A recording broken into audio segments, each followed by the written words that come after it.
I've been having knee problems my whole life, from all the squatting and from the skiing and bump skiing and running and jogging and stair climbing, all those kind of things. So she is the expert in that. So she can tell you how to take care of knees. Do your knees ache when you squat, walk upstairs, or even just get out of a chair? You're not alone, and you're not broken. Even Arnold Schwarzenegger has dealt with serious knee pain.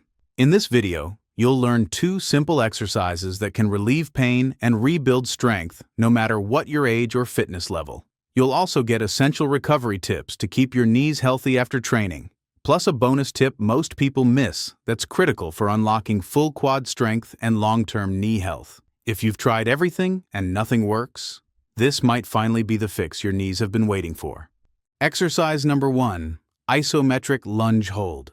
How to do lunges, because this is one of the most frequent questions, how to do lunges the right way so that I don't hurt my knees, but I actually strengthen my knees and strengthen my thighs and my buttocks and all of that stuff. Let's go to do that. The first exercise is a simple but powerful isometric lunge hold. No movement, just controlled tension. Start by stepping into a lunge position, like you're pausing in the middle of a yoga pose. Keep your chest tall and your back straight. Now pause and hold. Focus on where the pressure is on your foot. It should be right through the middle. If it's too far back on the heel, you'll feel it mostly in your glutes and hamstrings. If it shifts forward to your toes, it'll overload the quads and possibly irritate the front of the knee. You want balanced foot and a balanced effort. Hold the position for 10 seconds to start, then rest. Can't stay steady? Use support. Grab a bar, a wall, or some TRX straps to keep your balance while building strength. Over time, increase the hold duration or add reps. This hold teaches your body how to engage the right muscles without aggravating the joint. And that's the key to building strength without pain. So right now, this pressure's mostly on his heel. He's going to be using more glute and hamstring, okay? If he's doing a walking lunge, eventually he's going to get his weight onto his toe, and he may start feeling more in his quad. If he's not strong enough or he's got some arthritis in his knee, he may feel pain in the front of his knee. So what I would have him do is shift more to the middle of your butt, okay? And then I want you to actually come up a little bit. So we're able to have him do some isometric holds, right? So it's just holding the position without moving. We can change the angle of the knee. I want him to think about pressure across the entire foot right in the middle. I can add weight. So here's how I can break down this lunge patterning and keep him out of pain. Go ahead and come on, put a drill. Exercise number 2, wall sit with variations. Why don't you show us and show everybody the kind of things you make me do? You just squats against the wall for skiing and to get my thighs ready without really torturing the knees too much. Okay, get to the wall. The second exercise is a classic wall sit, but with a few powerful upgrades. Stand with your back flat against a wall, then walk your feet out and slide down just enough to feel your thighs working, but stop before you feel pain in the knees. Hold that position.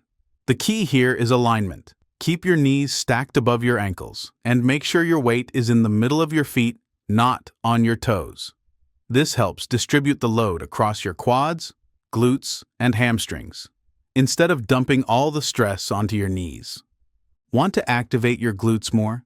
Add a loop band around your knees and gently push outward. Need more inner thigh work? Place a yoga block or a small ball between your knees and squeeze. Start with 20 seconds, then build up over time. What matters most is that you stay in control, in good form, and within a pain-free range. This exercise strengthens your entire lower body without forcing movement through a painful joint. It's safe, scalable, and incredibly effective, especially for people dealing with arthritis or instability. The last thing that I think is important to talk about, especially when it comes to knees, is mobility. And one thing I think people get really concerned about, they think it's really important that they be able to bend their knee a lot.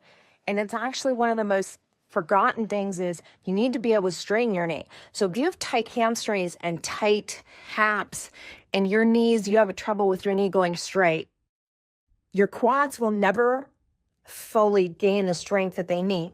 Because if you think about it, if I'm trying to work my triceps and I'm not taking my triceps all the way to full extension and locking out, okay, I'm not going to fully develop my tricep. Your quad is very much the same. Recovery tips.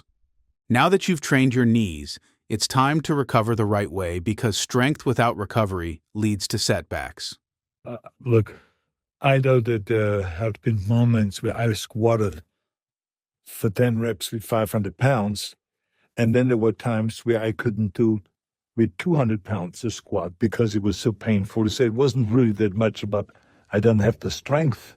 It was so sensitive. It was so overtrained or worn out or whatever it was. So what is it that they can do? What can athletes do or people do in First, apply ice if you feel any swelling or soreness.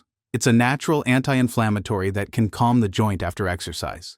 You can do for recovery is ice, right? It's a natural anti-inflammatory. If you're Second, try light movement, like walking or gentle cycling to keep blood flowing and nourish the joint.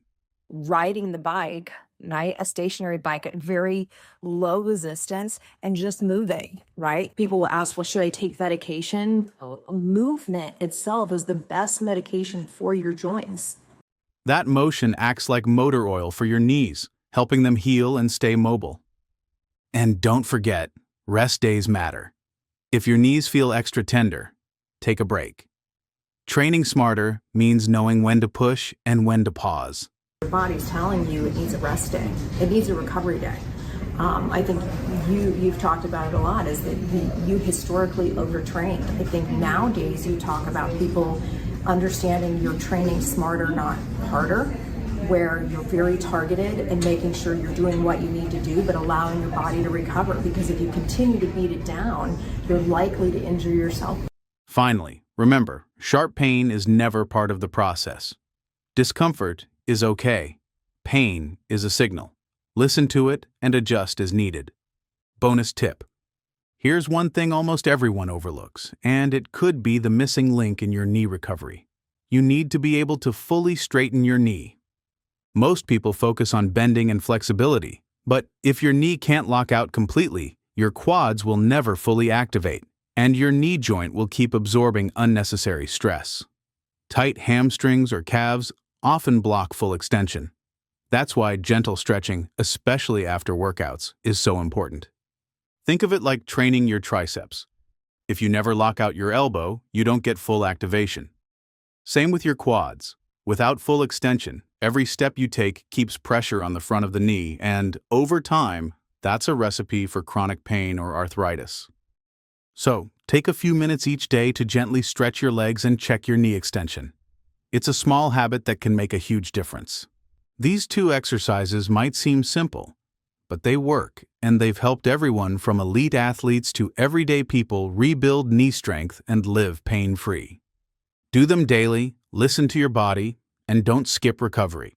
Your knees will thank you. If you found this helpful, give the video a thumbs up, subscribe for more science-backed tips, and share it with someone who's struggling with knee pain.